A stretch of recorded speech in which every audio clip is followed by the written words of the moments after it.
So here we are in the madhouse.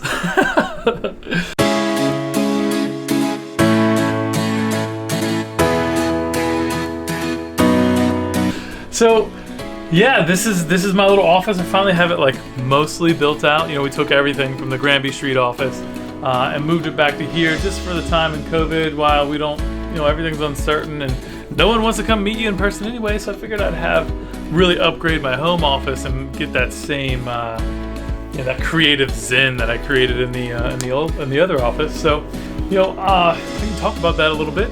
So my little piece de la resistance, that's probably the worst French ever, is this desk. You know, we took my neighbor ripped out their deck across the street, and I'm like sitting over here looking out the window, like, I wonder what they're doing with all that wood, right? And they're just like throwing it out there, and it's totally trash to them. And I go over, and I'm just like, hey, can I have your wood here? And they're like, that wood? I was like, yeah, what are you guys doing with that? Like, throwing it out, it's trash. I was like, oh, I'll definitely love to have that.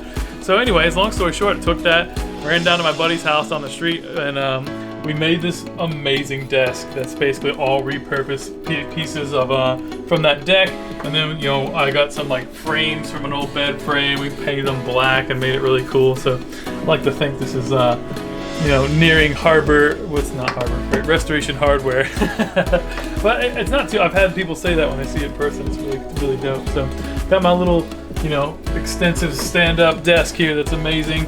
I don't like to sit or any of that. It kills my back. It's bad for my feet and all the things. So that really works well for me. As you guys can see straight here, I have these are my three pieces that I'm super proud of right now. I've done these in collaboration with my team at Epic Made. I'll